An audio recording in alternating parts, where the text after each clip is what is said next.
Ladies and gentlemen, good afternoon.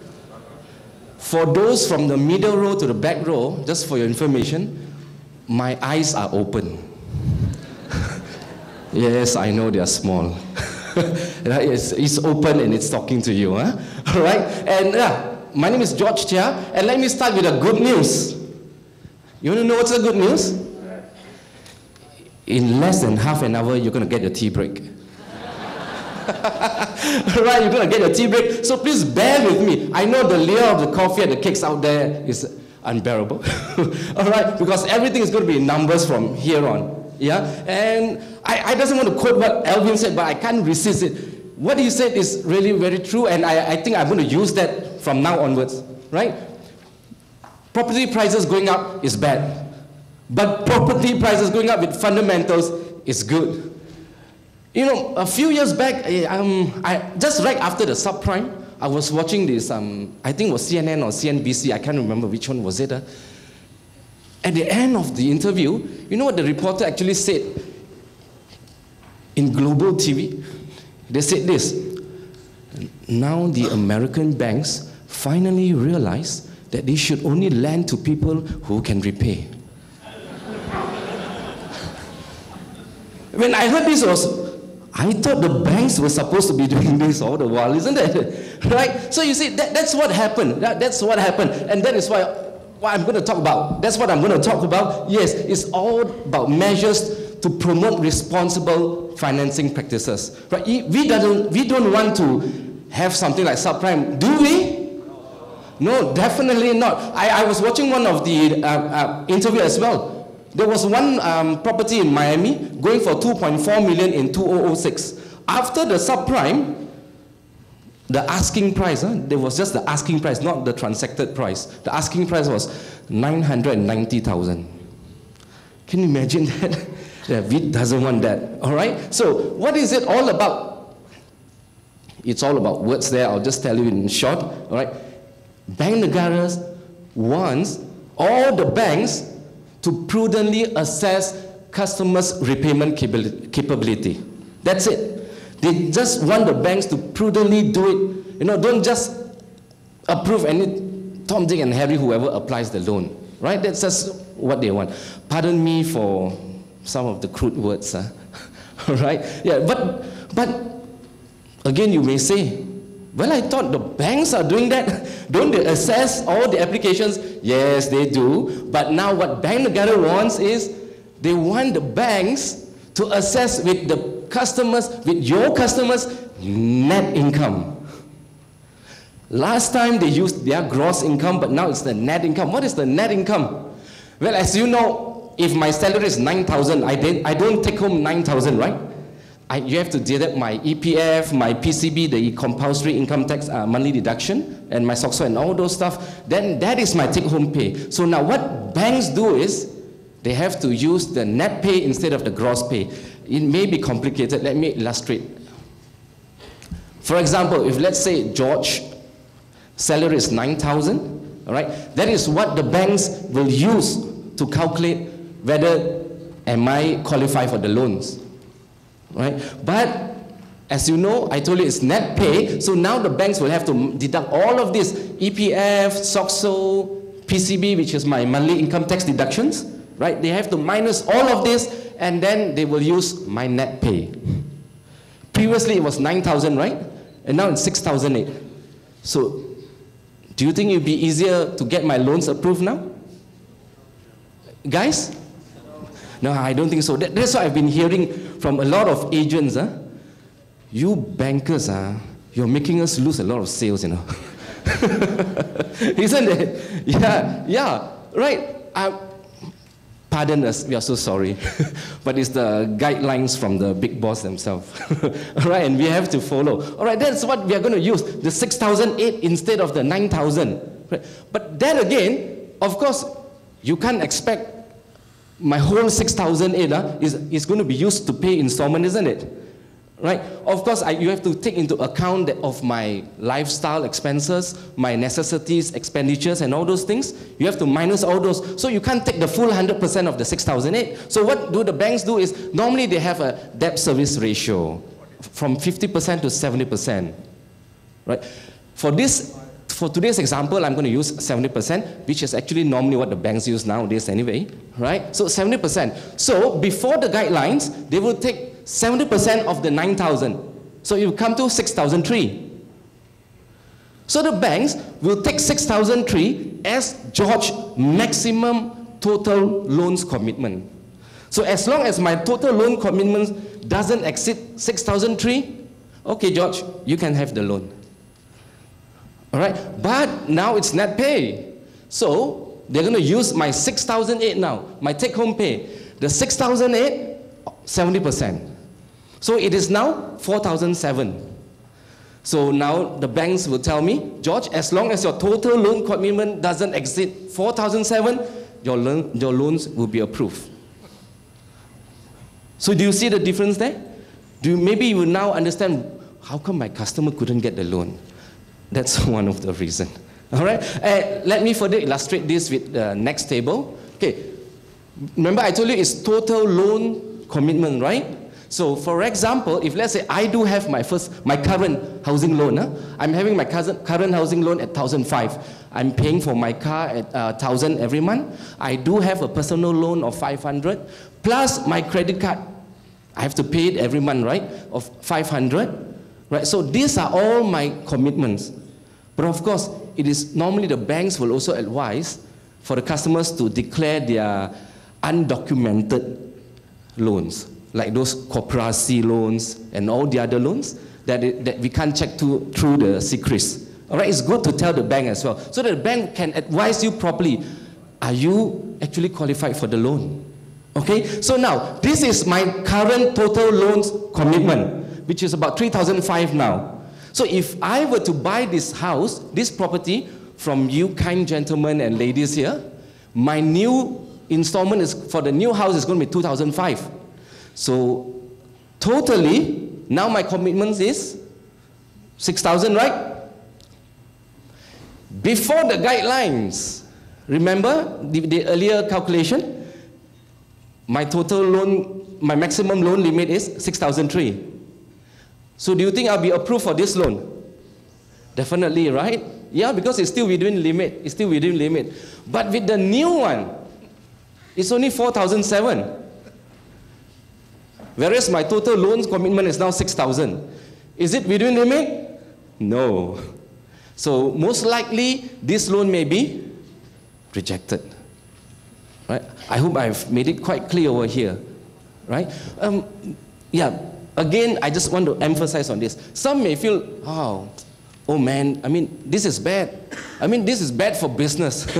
Right? This is bad for business. I mean, even for banks, you know, I mean, if you think you are worried, the banks are worried. Because if you don't make that sale, the banks don't get that loan as well. Right? Even the banks are worried. So what is it that you need to be worried about?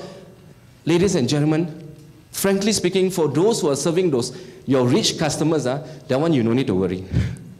Yeah, because these measurements, these guidelines are not really for the rich one. I mean, the rich one, the debt service ratio is so high. And some of them are the bank's private banking customers. They are privileged customers.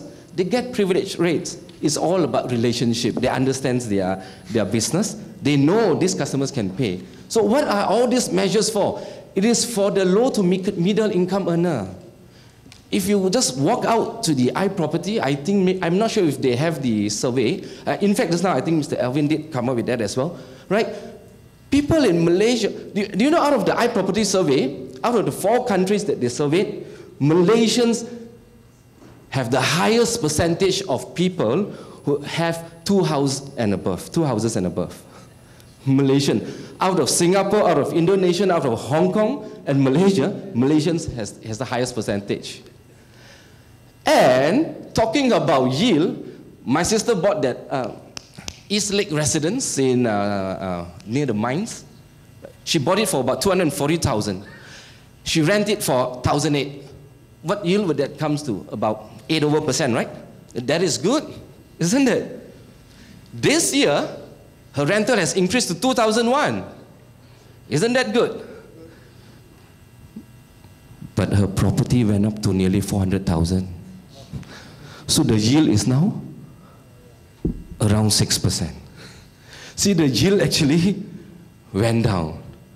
All right? And Warren was talking about Foresta. Right, Foresta?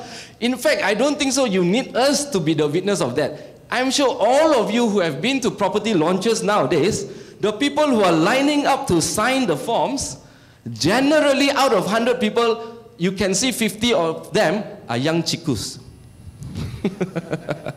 Am I right? Isn't it? I mean, you look at, that guy's like 26 years old.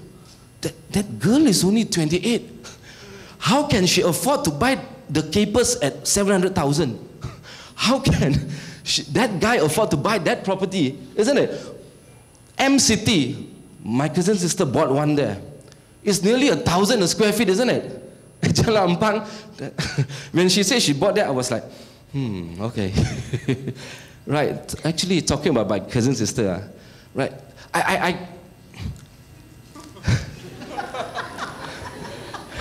You know, 3 years back, 3 years back, I really pity my cousin sister. She actually hides in her room to eat bread and Maggi mee every day, you know.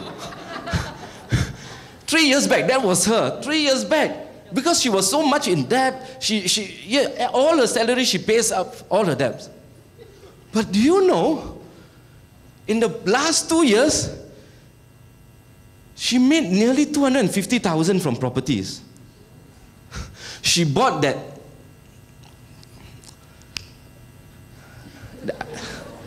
Heartbroken, because I was the one who brought her there.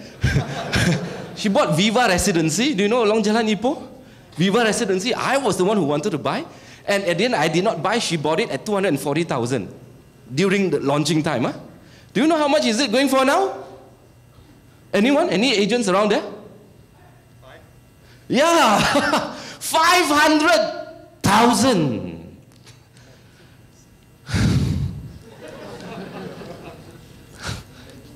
Expert. Yeah, but she sold it 2 years back. She sold it 2 years back. She sold it at 400,000. All right, and with that money, she bought a corner house, a landed. She bought it for 330,000. Less than a year, she sold it for 470,000. Less than a year. Now, don't you just love properties? Yeah, I tell you, my cousin sisters, now to balik, you know. Hey, George, you want to go for makan? It's my treat. Now even the way she talk, also louder. She walk also like floating one, you know. Come on. You know, if you look at all this, you can't blame the speculators, isn't it? Yeah? People are making money just like that. You know, sometimes it takes years and years for us to make those kind of money. But my cousins still make those money in 2 years. Right? So, but luckily, I must go back. She have fundamentals lah. All right, she really can afford to pay for those loans. All right, she's not one of those who just, oh, okay, I'm just going to buy that property. 3 years later, it's under DIBS, right? For 3 years, I don't need to pay anything. Some developers even give me 10% rebate, even down payment no need. 3 years later, I'll just flip the property. Flip, like the house. Remember, Alvin showed you the house. It flopped. But of course, we never know. But you see, there are a lot of people like that. That is why all these implementations, all these guidelines are coming out. Right? It is stop people who have no real fundamentals from speculating too much. Of course, I will be proud to tell people, you know, my kid bought that house. He made 200,000, you know. Yeah, I'll be proud. But what if it's the other way around? Isn't it? What if it's the other way around? Now, look at the next one. See, we don't just buy. Whatever we are paying now, the installment, it's now. But as all of you all know, our loans are normally pegged to the BLR, isn't it? BLR goes up, it goes up. It goes down, it goes down, right? The base lending rate. Right? You know, nowadays banks, BLR minus 2.2, 2.3, 2.4. And BLR fluctuates, right? And the banks are now supposed, all right, Bank Negara tell the banks, please, tell your customers what would happen if next year our Tan Sri Zeti decided to raise the OPR. Isn't it? So what happens if it raised the OPR? Then the customers must know. Because to the customers, they expect, oh, okay, this is my installment. No. Look at that. All right, if just for this example, a 500,000 property at BLR minus 2.3 package, okay, just look at that. Now it's 6.6, right? Are you still with me? All right. yeah, don't worry, finishing soon. All right, 6.6. So after minus the 2.3 is 4.3. So my monthly installment is 2,004. But what if OPR goes up and my BLR goes up, and then it will be 6.85, and then I have to pay 2,005, and subsequently I have to pay more and more as BLR goes up. Do you see the last difference? I was paying 2,004. Now I'm paying. Yeah, that's of course 200 ringgit to all of you lah. I think sub suay lah. I mean easy lah, isn't it? But to those people from low and middle income people, a few hundred ringgit to them is really a lot. And please bear in mind that this is not the only loan that he has, isn't it? He has other loans as well, and those commitments are going to go up. Everything is going to go up. So you see, if he is caught in this situation, he's going to be in trouble. He's going to be in trouble. All right? So that's what Bank Negara is supposed to do. And of course, I think you have heard of this last year, because this loan to value of 70% for third property loan has already been implemented. Sorry, when you took photo, I should pose a bit. Thank you. So, oh, thank you. Right. I'm sure most of you have heard of that before, but I just want to clarify, because a lot of people still ask me, hey George, this is my third property, so I only can get 70%. No. It is not like that. It's for your third property loan. Let me give you an extreme example. Let's say George has 10 properties, and all of these 10 properties are all cleared, all unencumbered, cleared, no debts, I have no loans. If George were to buy my 11th property and I'm going to get a loan, do you think I'm going to get 70% or 90%? Yeah, 90. If I buy my 12th property, I'm going to get a loan as well. Am I going to get 90 or 70? 90, right? If I buy my 13th property, am I going to get 70 or 90? See, she's telling you that you are wrong. Oh no, you are right. Yes, it's 70. Right? It's 70. Let me give you this example, right? I'm just going to show everything to you. Right? Bank A, B, and C, first, second, third property. Right? So please remember, it's property loans, not third property. Right? First is property loan. Second, this guideline doesn't take into account commercial properties. If you buy shop lots, it's not taken into account into whether it's your first loan or second loan. Shop lots and commercial office lots are on their own. All right, this only applies to residential properties. And some people will come and tell me, hey George, actually never mind. You see, my first loan I take from Hong Leong, second loan I take from Maybank, third loan I take from CIMB. Then they don't know lah. I'm sure I don't need to explain this to you, isn't it? Huh?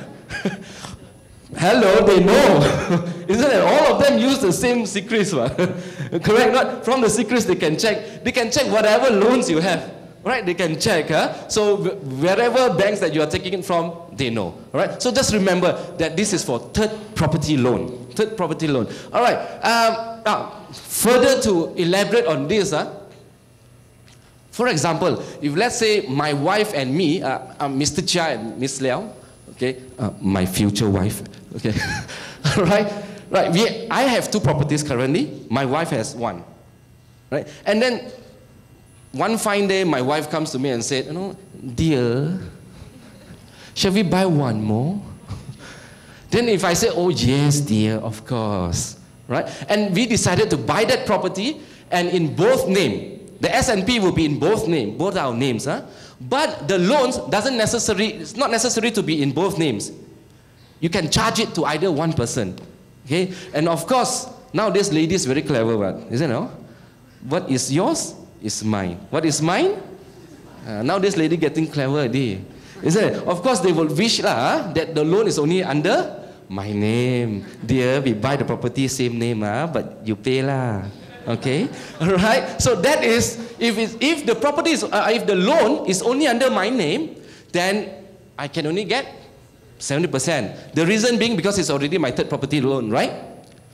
But if somehow some miracle happen, and I can convince her to use her name only, that would be really a miracle. She will get 90%, isn't it? Why is that? Because this is only her second property loan. Isn't it? That's only her second property loan. Huh? All right, but if it's going to be in both our names, how much do you think we can get? Yeah, 70. Because the bank still take me, because I am in the loan. So the bank still take me into consideration because it's already my third property. Are you all clear on that? Yes. Okay. But that again said, you know, banks are not charitable organizations, isn't it? Right? They are out here to make money. All right? So that again said, some banks, although the property is pledged under Miss Liao on my wife's name only, some banks still gives just 70. Oh, why is that? Because when the bank check the S&P, George's name is inside. If George's name is inside, we still consider George as one of the borrowers, borrower or sort of like guarantor. So they still gives her 70% loan.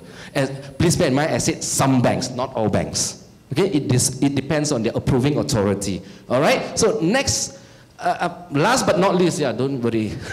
All right. Last but not least, I'm sure you've heard of the recent RPGT amendments. Have you heard about it? The real property gains tax. Yes. So there's nothing much changes except for the first 2 years. Just for the first 2 years, it's been raised to 10%. And if you look at it, well, I personally feel that it doesn't really affect the new buyers. I mean, the one who's buying those under construction properties. Huh? By the time it's after construction, it's already 3 years, right? And that's already 5%. So it's just a very minimal impact, but it's also a necessary thing. All right, it's also a necessary measure to curb speculations. All right, it's really a necessary. If you think, oh, George, you're giving me a lot of bad news today.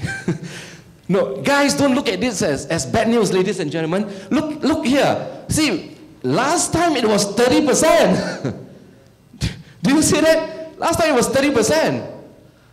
But what happened after that? Thanks to my uncle who came to Malaysia in 2007, George Soros. You all forgot.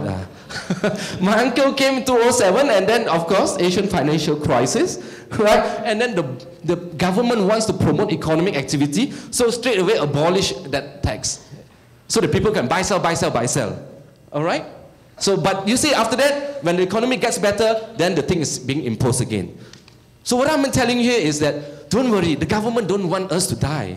The government wants us to continue to make sales as well. But it's just that all these measures are here to curb speculations. It's just here to curb speculations, right? I'm sure from on stage, I can see a lot experience. Actually, I wanted to say old. I say a lot of old people here, but old is gold, you know.